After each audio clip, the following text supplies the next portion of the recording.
शैलेंद्र गुप्ता, शिव जी की चरण में हमारा प्रणाम। नीलम दीदी, हरेंद्र भैया के चरण में हमारा प्रणाम। ई शिव चर्चा कथा सुने वाला भाई बहिना, गुरु बहिना, माता बहिना बानी लो, उन लोग के चरण में हमारा प्रणाम। बहुत ही सुंदर गरीब और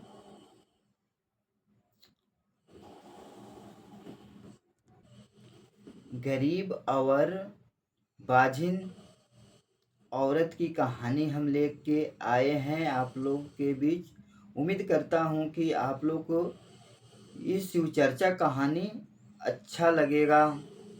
हमारी शिवचर्चा कथा यदि अच्छा लगेगा तो अंत तक जरूर से जरूर सुनिएगा। हर हर महादेव, जय भोलेनाथ, कार्तिक गणेश की जय हो, माता भवानी की जय हो।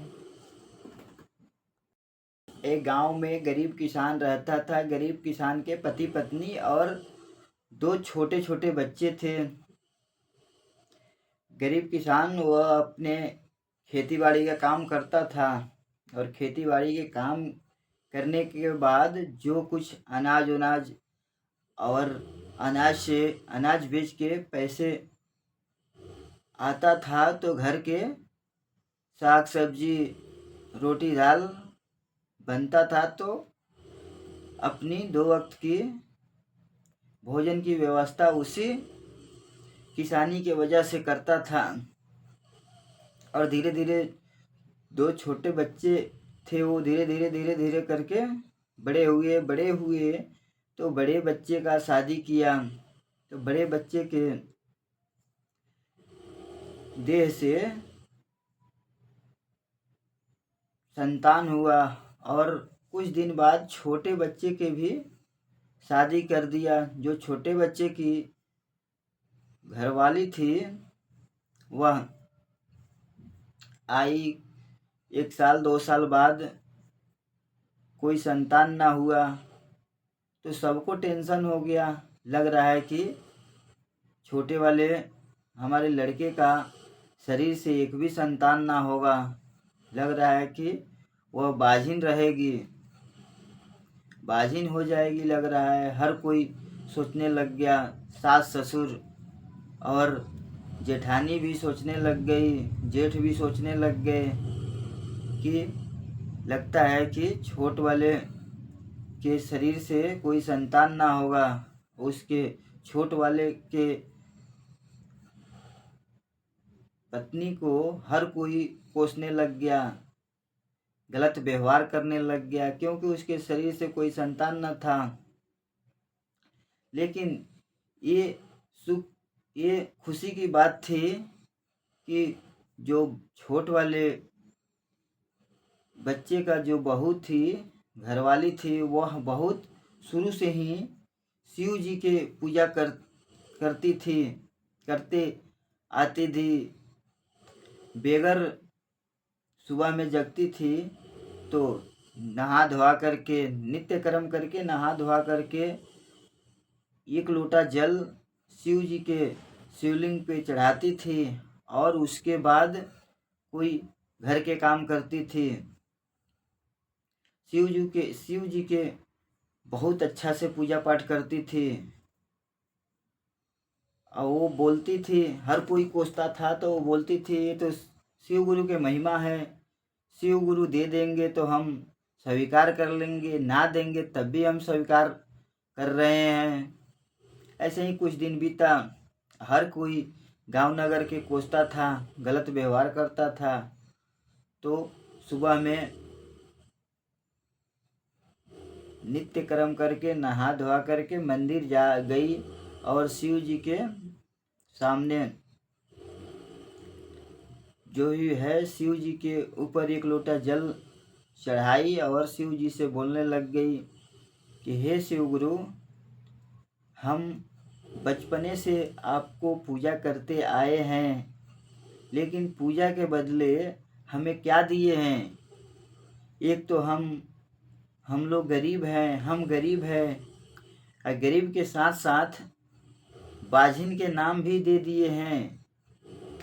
कम से कम ये बाझिन का कलंक तो हमारे नाम से हटाइए।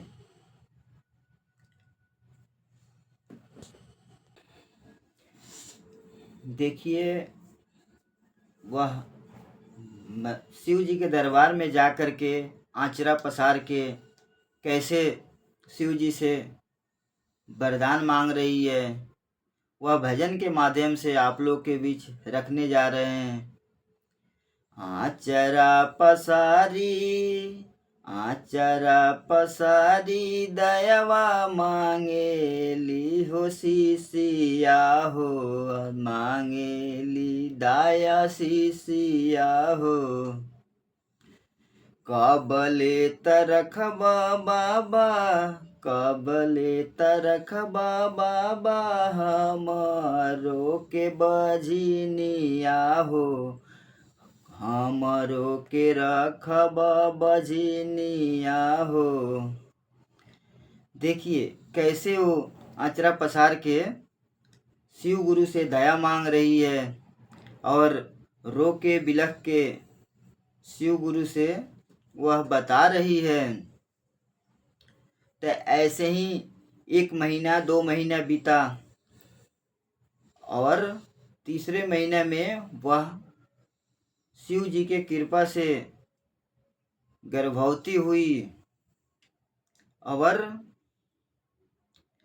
गर्भवती होने के बाद बहुत खुशी हुआ घर में, क्योंकि 7 साल बाद वह शिव जी के महिमा से गर्भवती हुई थी। 1 महीना 2 महीना बीता, 9 महीने बाद एक पुत्र की जन्म हुआ।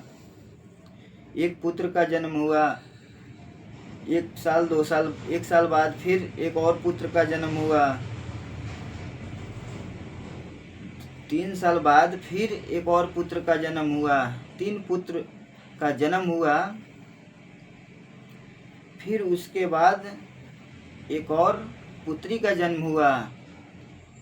एक और पुत्री के जन्म होने के बाद चौथा फिर एक और पुत्र का जन्म हुआ। अब शिव जी के कृपा से 5 बच्चे हुए और 5 बच्चे होने के बाद अब तो घर में पूरा बड़ा फैमिली हो गया, परिवार हो गया। और गरीबी तो वैसे ही तड़पाया जा रही थी। अब इतना गरीबी था कि एक टाइम खाना खाते थे, दूसरे टाइम में उपवास रहते थे। अब ये टेंशन में पड़ गई। अब शिव जी तो एक दे नहीं रहे थे तो परेशानी था, और दिए तो अब तब भी परेशानी होने लग गया, क्योंकि भूखे जिंदगी इन लोग के बीतता था। और बिल्कुल ही परेशान रहे लगल लोग, काहे कि अब टेंशन में रहे लगली। अब 5 लड़का दोनों पति पत्नी सास ससुर रहे लो, 7-8 परिवार हो गए घर में। एक टाइम खाओ लो, दूसरा टाइम के लिए उपवास रह जाओ लो। अब टेंशन में रहला के बाद पत्नी अपना पति से कहे लगली कि देखी ना, कुछ रौरा कमाए तो जो भी बा 2 रुपया मिली उसे अनाज उनाज आई तो अच्छा से खाइल जाई। छोट छोट लड़का बालो, इहो लोग के पेट नहीं भरत। तो इनकर पति पूरा रात टेंशन में, इनकर नींद ना आयल। फिर सुबेरे जागत रहन तो कहत रहन कि तू हमरा के कपड़ा उपड़ा बैग में इकट्ठा कर दो, अब मैं जा रहे हैं परदेश कमाने। तो पत्नी बात मानी और कपड़े उपड़े इकट्ठा पैक कर दी बैग में, और पति परदेश चले गए कमाने। अब परदेश में गए तो एक फैक्ट्री में इनकी नौकरी लग गया, जो कि 10,000 तनख्वाह मिलता था। अब उसी तनख्वाह से इनकी घर की रोजी रोटी चलने लग गया। वहाँ से कमा करके पैसे भेजते थे तो घर पे अनाज राशन पानी आ जाता था, उसी से इनकी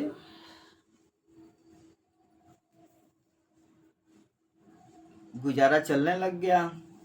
ऐसे ही कुछ दिन बीता तो यही से कहा जाता है कि हर कोई दिमाग देता है, लेकिन दिमाग अपना ही लगाया जाता है। अब किसी को बहकावे में नहीं आ जाता है। तो ऐसे ही उनके पत्नी की गांव नगर के औरतें बहकाने फुसलाने लग गई, बोलने लग गई कि तुम्हारे घर से गरीबी नहीं जा रहा है, क्यों नहीं तुम तांत्रिक ओझा से दिखा रही हो, कहीं तो कोई जादू टोना तो तुम्हारे घर पे ना कर दिया है कि तुम्हारे घर से गरीबी नहीं जा रहा है। देखिए गुरु बहिना लोगिन, मेहनत से ही गरीबी दूर होता है, मेहनत करके गरीबी दूर होता है, बल्कि जादू टोना से गरीबी दूर नहीं होता है। ये सोची कि हाँ लग तो रहा है हमें भी। अब गांव नगर के औरतें बोलने लग गई कि एक अपने दुर्गा माता के मंदिर में एक तांत्रिक रहता है, उससे दिखवा लो ना, दिखवाती क्यों नहीं हो। तो वह गांव नगर के औरतें की बात मान करके वह दुर्गा मंदिर में गई, तांत्रिक के पास में तांत्रिक से अपनी समस्या बताई। तो तांत्रिक बोलने लग गया कि तुम्हारे घर के सामने नदी है। तो वो बोलने लग गई कि हाँ नदी है। तुम्हारे घर के पीछे बांसवारी है। तो है, हमारे घर के पीछे भी बांसवारी है। तुम्हारे घर के पीछे बांसवारी के पास एक आम का पेड़ है। तो है, आम के भी पेड़ है। वो बोलने लग गई कि हाँ आम के भी पेड़ है। तो रात में खराब खराब तुम सपना देखती हो। तो औरत बोलने लग गई कि हाँ वह हम खराब खराब भी सपना देखते हैं, तो कोई दिक्कत नहीं है। ये जितना समस्या है तुम्हारा, ये समस्या कट जाएगा और तुम्हारी गरीबी भी दूर हो जाएगी, तुम करोड़पति बन जाओगी। अब बहकावे फुसलावे में तांत्रिक के ये आ गई। तांत्रिक बोला कि तुम्हें 20,000 रुपया हमें देना होगा और एक बलि, जीव की बलि भी देना होगा दुर्गा माता के लिए। तो देखिए ये खुश हो गई, बोलने लग गई कि अब हमारी गरीबी दूर हो जाएगा, मैं करोड़पति बन जाऊंगी। तो बोली कि ठीक है बाबा, मैं आपको 20,000 रुपया की व्यवस्था कर देंगे, एक बलि की व्यवस्था कर देंगे। वह गई अगले दिन। अब इधर से खुश होके जा रही है, हंसते मुस्कुराते, और बोलने लग गई कि हम 20,000 की व्यवस्था कहाँ से करें। कैसे भी करके 20,000 की व्यवस्था कर ली। और व्यवस्था करने के बाद अब सोची कि अब जीव की बलि किसको दिया जाए। तो सोच में पढ़ते पढ़ते पढ़ते पढ़ते बोली कि हमारे पास 5 बच्चे हैं, क्यों ना हम एक छोटे वाले बच्चे को बलि दे दें। नाबालिग है, ना समझ है, इसी बच्चे को हम बलि दे दें।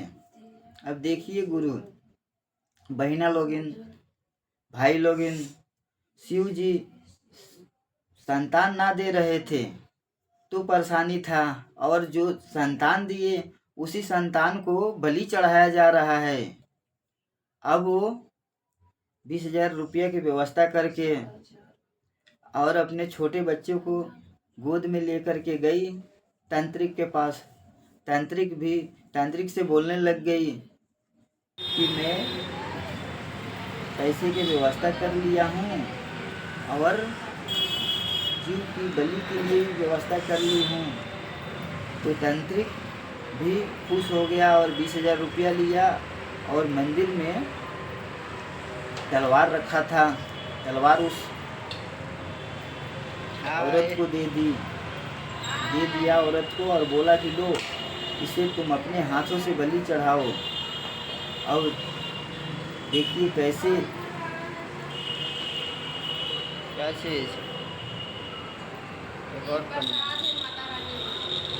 और गरीब औरत वो हाथ में तलवार ली और तुरंत अपने बच्चे के ऊपर, बच्चे के गर्दन पे तलवार चलाने लग गई। अब बताइए कैसे निदर्दी औरत अपने बच्चे को ही बलि चढ़ाने के लिए दुर्गा माता के मंदिर में चली गई। अब दुर्गा माता कोई देवी देवता किसी को बलि ना मांगता है, लेकिन लोग अपने ख्वाहिश के लिए किसी दूसरे जीव को बलि चढ़ा देते हैं।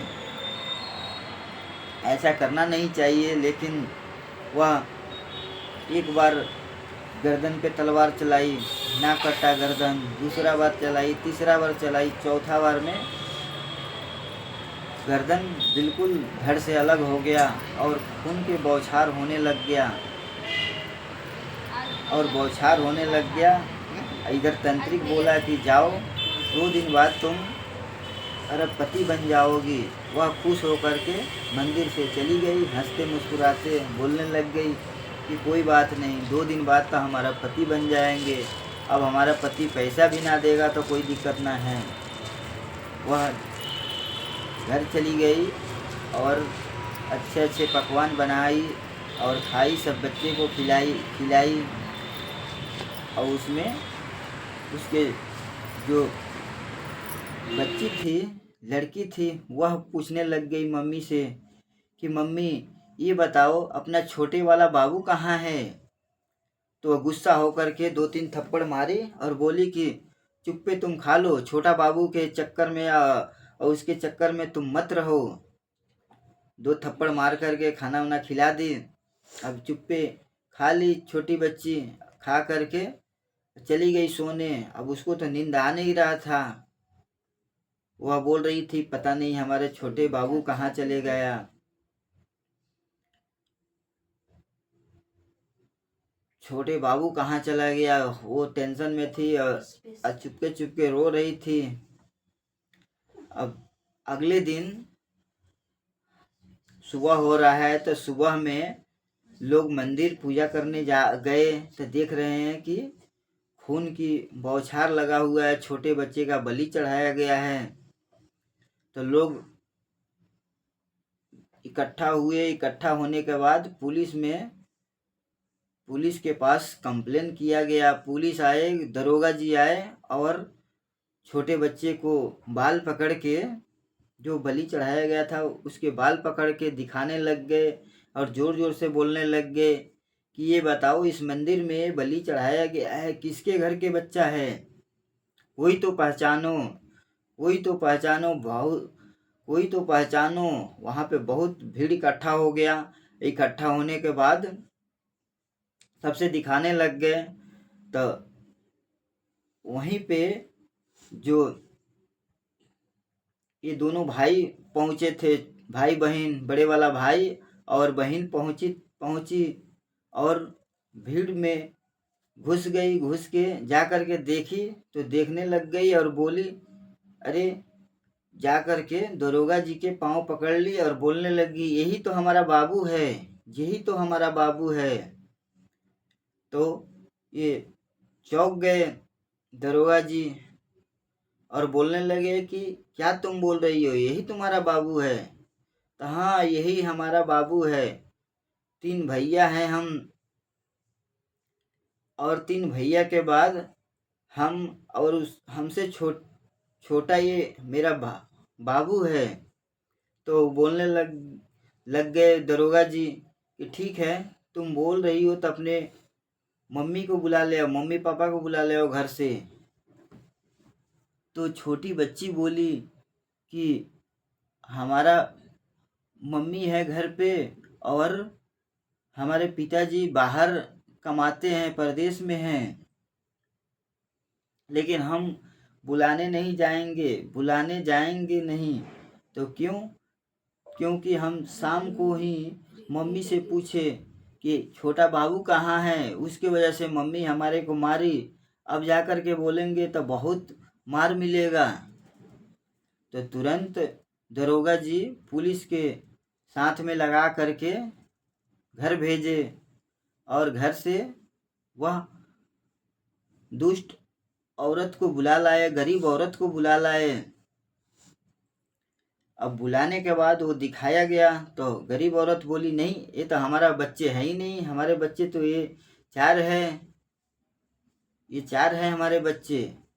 तो दरोगा जी बोलने लग गए कि सही सही बताओ, नहीं तो बहुत मार मिलेगा तुम्हें। तो बताई नहीं।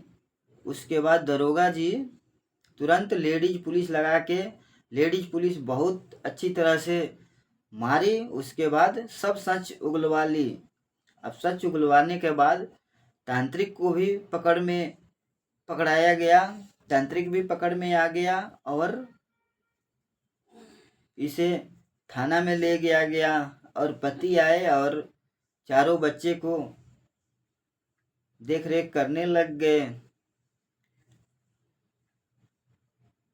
और थाना में कुछ दिन की सजा मिला। अब इसी से और पति भी पत्नी से बोलने लग गया कि तुम ये क्या कर दी, इसी हम दुख के लिए परदेश गए थे कमाने, क्योंकि कुछ रुपये भेजेंगे तो हम लोग के दुख गरीबी दूर होगा।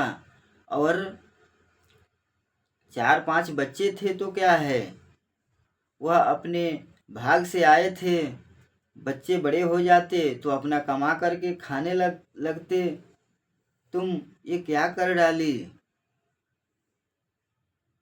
वो समझाया लगी, समझी नहीं, क्योंकि इसके तो सिर पे भूत सवार था अरबपति बनने का। और पुलिस और दरोगा जी तांत्रिक को और ये गरीब औरत को ले गए थाने में, बढ़िया से सजा दिलवाए। यह अपने बच्चे को देखभाल करने लग गया। बेचारा अब करे तो करे क्या, देखभाल करने लग गया। तो हम ये कहानी से ये सीख मिलता है कि किसी के बहकावे में नहीं आया जाता है। हर कोई की बात सुनो, लेकिन करो अपने मन की। हम कहानी को यहीं पे अंत कर रहे हैं। यदि कहानी हमारी आप लोग को अच्छा लगा होगा तो लाइक करें, शेयर करें और सब्सक्राइब करें। और कमेंट में हर हर महादेव जरूर से जरूर लिखें। जय भोलेनाथ।